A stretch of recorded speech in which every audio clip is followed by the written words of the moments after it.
Hi everyone, this is Rohit from Adventure First Blogs. Hope you have enjoyed the previous video of Mount Everest Base Camp Trek.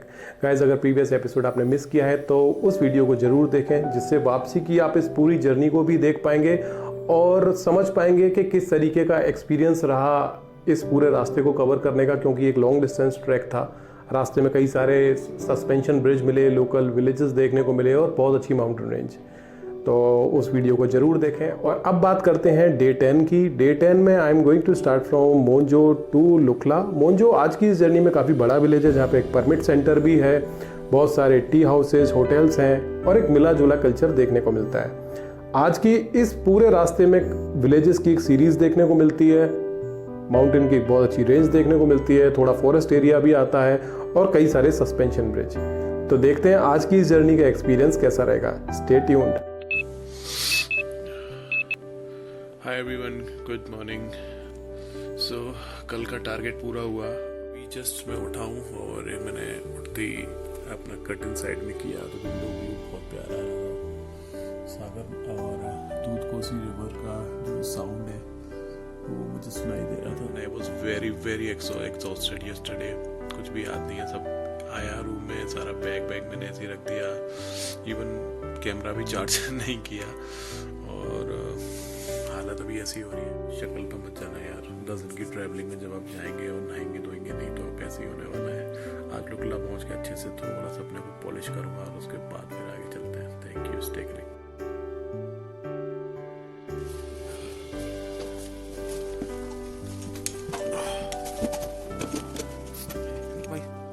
और अब time था breakfast का। तो breakfast करने से पहले थोड़ा इस टी हाउस को एक्सप्लोर करना शुरू किया, जो कि बहुत ही ब्यूटीफुल था। क्योंकि मैं कल रात को काफ़ी लेट आया था तो मुझे कुछ देखने का मौका ही नहीं मिला। और मॉर्निंग में मैं दोबारा से मिला इस होटल की ऑनर यंगदी मैम। कल काफ़ी लेट आने के बाद भी उन्होंने मेरे लिए बहुत टेस्टी और बहुत जल्दी फूड अरेंज कर दिया। स्पेशल थैंक्स टू यंगदी मैम, और उन्होंने मेरी आगे की इस जर्नी के लिए मुझे गुड लक भी बोला।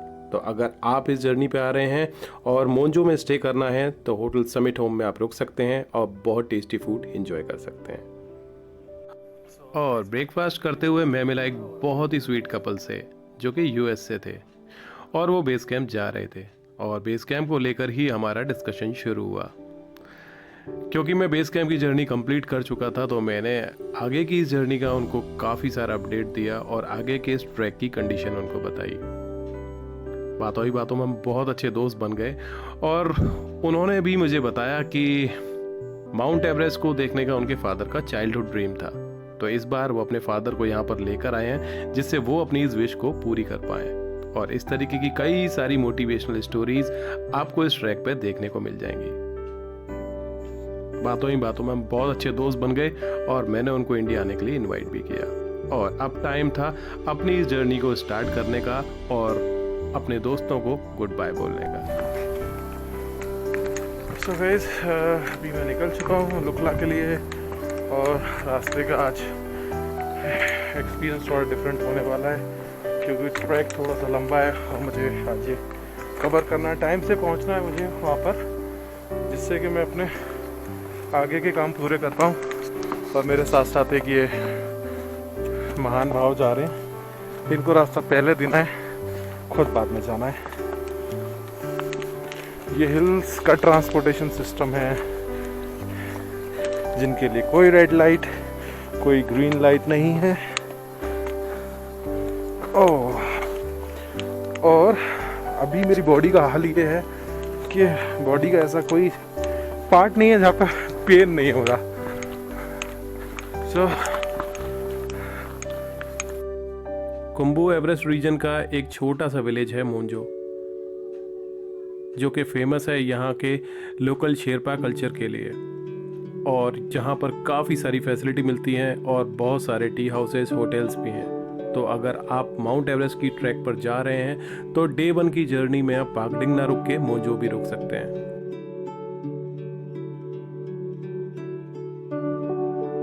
और आगे बढ़ते हुए आ गया आज की इस जर्नी का सबसे टफ पार्ट। आगे का ये पूरा रास्ता कंप्लीटली डाउनहिल ट्रैक है और इस पे चलना बहुत ही मुश्किल, क्योंकि यहाँ पर पैर स्लिप होने के चांसेस बहुत थे और मेरे पास काफ़ी सारा वेट होने की वजह से शोल्डर और नी पे काफ़ी इफेक्ट पड़ रहा था, तो बहुत स्लोली ट्रैक करते हुए मैं आगे बढ़ रहा था। और इस वीडियो में भी देखा जा सकता है कि किस तरीके का एक्सपीरियंस रहा इन रास्तों पे चलने का।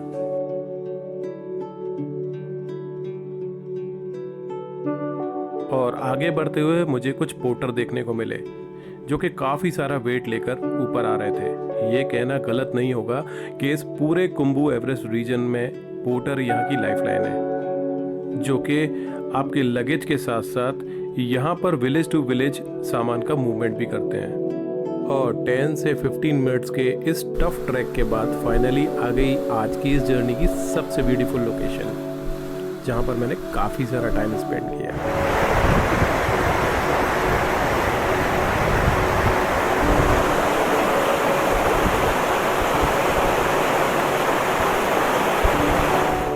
और बहुत स्ट्रगल करते हुए इस ब्रिज को क्रॉस करते हुए आगे का ये पूरा रास्ता कम्प्लीटली अपहिल ट्रैक जिस पे चलना बहुत मुश्किल हो रहा था, लेकिन धीरे धीरे आगे बढ़ते हुए अब आया आज की इस जर्नी का फर्स्ट सस्पेंशन ब्रिज। और सस्पेंशन ब्रिज पे चलने का एक अलग ही एक्सपीरियंस है।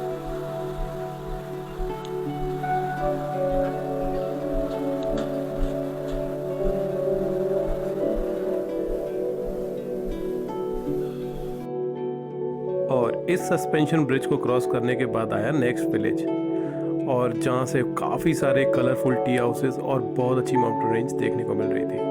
और आगे बढ़ते हुए यहाँ के लोकल कल्चर को देखा जा सकता है। और जितना अच्छा एक्सपीरियंस है कुंभू एवरेस्ट रीजन की माउंटेन रेंजेस का, उतना ही अच्छा एक्सपीरियंस है इन नैरो ट्रेल्स पे चलने का, जो कि एक विलेज को दूसरे विलेज से जोड़ती हैं, जिससे यहाँ के लोकल कल्चर को बहुत करीब से देखा जा सकता है। लोगों की लाइफ बहुत ही सिंपल है और अपने यहाँ आए हुए हर गेस्ट की वो बहुत रिस्पेक्ट करते हैं।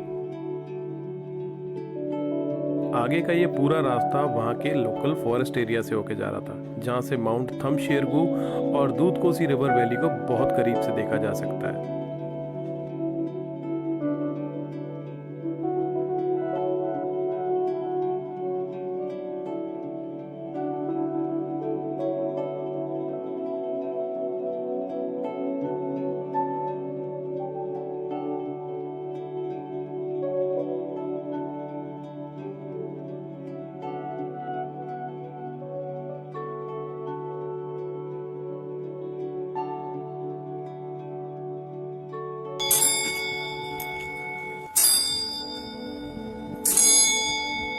करीब 30 मिनट्स की फॉरेस्ट की उन नैरो ट्रेल्स के बाद अब मैं पहुंचने वाला था पाकडिंग, और आ गया आज की इस जर्नी का next suspension bridge.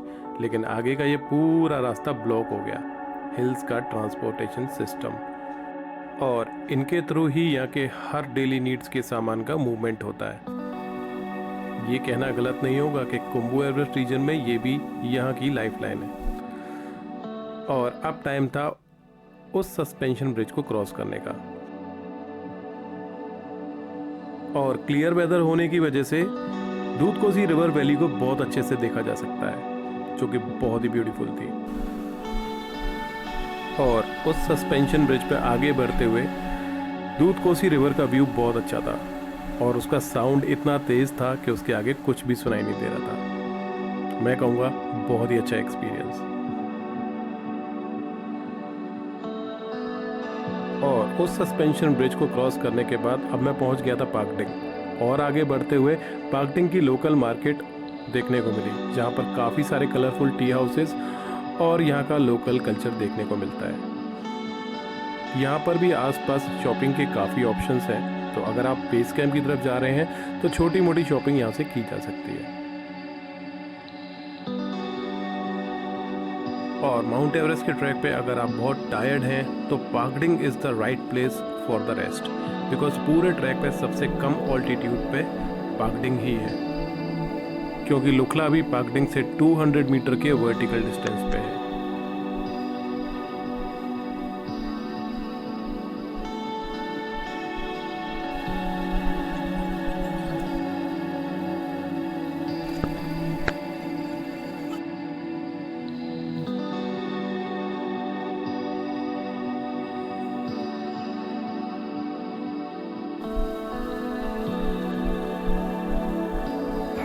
So guys एक छोटा सा break. In morning I started from Monjo और मैं पाकडिंग पहुंच गया अराउंड 11:45, जहाँ मैंने एक शॉर्ट टी ब्रेक लिया। थोड़ा सा अपना सामान कैरी किया जो मैंने अपने बहुत अच्छे दोस्त के यहाँ पर जो एक होटल ओनर है, जो रास्ते पे ही मेरा बहुत अच्छा दोस्त बना और उसके यहाँ पर रख दिया। अब यहाँ से मैं जा रहा हूँ, मेरा जो टारगेट है वो है लुकला। लुकला में एयरलाइंस का जो काउंटर है वो 4 बजे खुलता है, तो मोस्ट प्रॉब्ली मैं बिफोर 4 o'clock पहुँच जाऊँगा और वहाँ से मैं अपनी टिकट जो है मुझे चेंज कराना पड़ेगा। ये हिल्स का ट्रांसपोर्टेशन सिस्टम है। ये जर्नी स्टार्ट करते हैं यहाँ से। मोस्ट प्रॉब्ली मैं 4 बजे तक लुकला पहुँच जाऊँगा। एयरलाइन का काउंटर वहाँ पर ओपन होगा और उससे फिर मैं अपनी टिकट ट्राई करूँगा कि वो मुझे रामेचाप ना जाना पड़े और मैं डायरेक्ट काठमांडू की फ़्लाइट मुझे यहाँ से मिल जाए। सी यू गाइस, स्टे कनेक्टेड।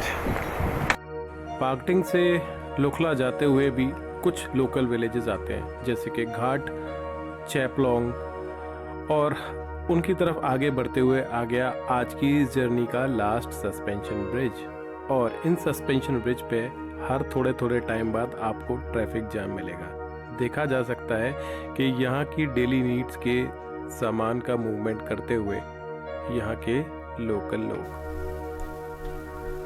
थोड़ी देर बाद रास्ता क्लियर होने पे सस्पेंशन ब्रिज के थ्रू आगे बढ़ना, और अब मैं पहुँचने वाला था आज की इस जर्नी के नेक्स्ट विलेज में, यानी कि चेपलोंग। और थोड़ा आगे चलते ही यहाँ का लोकल बुद्धिस्ट कल्चर देखने को मिला।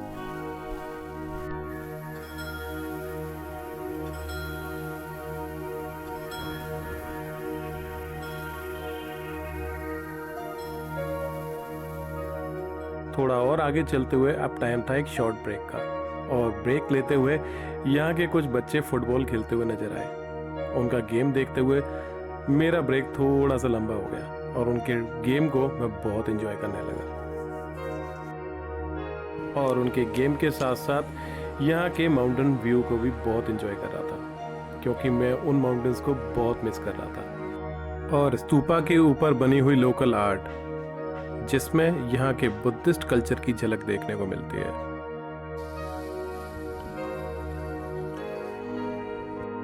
और आगे बढ़ते हुए अब टाइम था एक शॉर्ट ब्रेक का, तो मैं पहुंचा चेपलोंग विलेज में शेरपा कैफे, जहां पे मिलती है इस पूरे कुंभू एवरेस्ट रीजन की सबसे टेस्टी कॉफ़ी। और अगर आप कॉफ़ी के शौकीन हैं तो यहाँ पर आप इंजॉय कर सकते हैं फ्रेशली रोस्टेड कॉफ़ी, और कॉफ़ी के साथ साथ बहुत अच्छा माउंटेन व्यू भी यहाँ से एंजॉय कर सकते हैं। और यहाँ से लुकला तक का डिस्टेंस अब कुछ 30 मिनट्स का रह गया था, और आगे का ये पूरा रास्ता कम्प्लीटली अपहिल ट्रैक जो कि वहाँ के फॉरेस्ट एरिया से होके जाता है। काफ़ी सारा वेट होने की वजह से अब चलना थोड़ा सा मुश्किल हो रहा था, लेकिन धीरे धीरे ट्रैक करते हुए अब मैं आगे बढ़ रहा था। और पीछे छूटे हुए माउंटेन रेंज, कई सारे दोस्त और यहाँ का लोकल कल्चर, जिसको मैं बहुत मिस कर रहा था। आगे का ये पूरा रास्ता फॉरेस्ट एरिया है। यहाँ या तो दूध कोसी रिवर का साउंड आ रहा है या फिर इस फॉरेस्ट का। और आगे की तरफ बढ़ता हुआ एक एक कदम मुझे ये याद दिला रहा है कि अब मेरी जर्नी फिनिश होने वाली है। और ये पूरी 9 से 10 डेज की जर्नी फ्लैशबैक की तरह मेरे माइंड में चल रही है, और मैं सिर्फ ये सोचता हुआ जा रहा हूँ कि कैसा इस जर्नी का एक्सपीरियंस रहा। काफ़ी अच्छा टाइम मैंने यहाँ पर स्पेंड किया, अपनी लाइफ का प्राइम टाइम 9 से 10 डेज, जो कि टाइम वापस नहीं आएगा। क्या ये जर्नी सच में वर्थ थी? गाइज, मैं दावे के साथ कह सकता हूँ कि ये जर्नी 100% वर्थ थी, और मेरी लाइफ का शायद सबसे अच्छा एक्सपीरियंस। मैं खुश था कि इस जर्नी को मैं सोलो कर पाया, और वो बहुत कुछ सीख पाया जो कि शायद मैं अपनी लाइफ में कभी नहीं सीख पाया। और एक नई सोच और एक नए एक्सपीरियंस के साथ अब मैं अपनी इस जर्नी को फिनिश कर रहा था। सो गाइज, फाइनली लुकला पहुंच चुका हूं मैं। आई हैव स्टार्टेड फ्रॉम गोरखशिप, और लुकला तक सिर्फ 2.5 दिन के अंदर मैंने ये पूरी की पूरी जर्नी कवर कर लिया है। और ये अपने आप में एक रिकॉर्ड है अच्छा खासा, बिकॉज ये सब मुझे लोकल पोर्टर जो मुझे रास्ते में, या लोकल ट्रैवलर विलेजर जो मुझे मिल रहे थे, जिनके साथ डिस्कशन करता हुआ मैं नीचे तक आया, उन्होंने बोला आपने बहुत जल्दी इसको कवर कर लिया। 3 दिन तो कभी कभी हमें भी लगते हैं, सो इट्स ओके। गाइस मुझे रूम मिल चुका है। फाइनली मैं लुकला पहुंच चुका हूं। टिकट में जो चेंजेस करने थे वो कर चुका हूं थैंक्स टू तारा एयरवेज, जिसके साथ मेरा एक्सपीरियंस बहुत अच्छा रहा। रूम का view you can see the street view. So यहाँ से आप देख सकते हैं एवरेस्ट कॉफ़ी कैफ़े एंड एक यहाँ पर पब भी है, बेकरी शॉप भी है। So wonderful view from the window and my room. और अब चलते हैं बाहर, थोड़ा सा एक्सप्लोर करते हैं लुकला को। बाकी काफ़ी कुछ हम एक्सप्लोर कर चुके हैं, अब कुछ और करने को है नहीं। Let's go outside and explore some more places. वैसे तो नामचे बाज़ार इस पूरे कुंभू एवरेस्ट रीजन की सबसे बड़ी मार्केट है, लेकिन अगर उसके बाद देखा जाए तो लुकला भी एक काफ़ी अच्छी मार्केट है। एयरपोर्ट के पास होने की वजह से यहाँ पर भी आपको वो हर चीज़ मिल जाएगी जिसकी आपको इस ट्रिप पे ज़रूरत है। तो गैस जो आप मेरे पीछे देख रहे हैं ये है स्ट्रीट, और अभी मैं जा रहा हूँ एयरपोर्ट वाली साइड। सो देखना चाहता हूँ वो डिस्टेंस कितना है, क्योंकि अर्ली इन द मॉर्निंग मेरी टिकट है वहाँ से। और इस स्ट्रीट व्यू को भी मैं एंजॉय कर रहा हूँ। काफ़ी सारी शॉप्स हैं जहाँ पे देख सकते हैं काफ़ी कुछ कैप, जैकेट्स। और इस मार्केट को मैं बहुत अच्छे से एंजॉय कर रहा था, क्योंकि फ़र्स्ट टाइम मुझे शॉपिंग के लिए एक ऐसी जगह मिली थी जहाँ पे मुझे बहुत सारा एक्स्ट्रा लगेज अपने साथ कैरी नहीं करना था। तो धीरे धीरे आगे बढ़ना शुरू किया और छोटी मोटी शॉपिंग मैंने भी कर ली। थोड़ा और एक्सप्लोर करने पर मालूम पड़ा कि यहाँ पर बैंक, ATM, बहुत अच्छी bakery shop, high speed internet cafe, और अगर लॉन्ग डिस्टेंस ट्रैकिंग करते हुए आप काफ़ी थक चुके हो तो यहाँ पर कुछ पब्स की ऑप्शन भी है, जहाँ पर जाके आप थोड़ा सा रिफ़्रेश हो सकते हो और अपनी ड्रिंक एंजॉय कर सकते हो। लेकिन बहुत कम टूरिस्ट होने की वजह से वो बिल्कुल खाली था। और इस वीडियो में भी देखा जा सकता है ये पब बहुत बड़ा तो नहीं है, लेकिन हाँ कुछ बेसिक फैसिलिटी के साथ ज़रूर है। तो आप अगर ड्रिंक का शौक़ रखते हैं तो यहाँ आप ड्रिंक एंजॉय कर सकते हैं, लेकिन इस हाई ऑल्टीट्यूड पे भी अगर ये ऑप्शन मिल रहा है तो आई रियली अप्रिशिएट। और लुकला की इस मार्केट को एक्सप्लोर करने के बाद अब टाइम था वापसी का, तो मैं चल पड़ा अपने होटल की तरफ। हाय एवरीवन, सो कुछ ऐसा रहा mount Everest base camp track का एक्सपीरियंस। आप मुझे कमेंट सेक्शन में बता सकते हैं कि आपको ये वीडियो कैसा लगा और ये पूरी सीरीज़ कैसी लगी। और अगर आपने कोई भी एपिसोड मिस किया है तो उस एपिसोड को आप ज़रूर देखें, जिससे अगर इन फ्यूचर आप इस जर्नी को प्लान कर रहे हैं तो आपको थोड़ा सा आइडिया हो जाएगा कि किस तरीके की तैयारी करके आपको यहाँ पर आना होगा। इसके बाद कुछ और एपिसोड्स भी आएंगे, जैसे कि लुकला फ्लाइट, जो कि एक बहुत अच्छा एक्सपीरियंस है। और उसके बाद एक सेपरेट वीडियो होगा complete guide of mount Everest, जिसमें हम कॉस्ट पर बात करेंगे, परमिट पर बात करेंगे, पैकिंग लिस्ट पर बात करेंगे, क्योंकि बहुत सारे ऐसे क्वेश्चंस थे जो इस ट्रैक को करने से पहले मेरे दिमाग में आ रहे थे, कैसे ये सारी चीज़ें मैं अरेंज करूँगा। तो उन सब पे बात करेंगे। और अगर आपके इस जर्नी से रिलेटेड कोई भी डाउट्स या कोई भी क्वेश्चंस हैं तो मुझे लगता है कि वो सारे उसमें कवर हो जाएंगे। तो गाइज तब तक के लिए goodbye and take care. Track करते रहें and keep yourself fit. Channel subscribe नहीं किया तो सबसे पहले चैनल को सब्सक्राइब कर लें, क्योंकि इस तरीके के ट्रैक्स मैं आगे भी करता रहूँगा और आपके साथ कुछ नया शेयर करता रहूँगा। Thank you.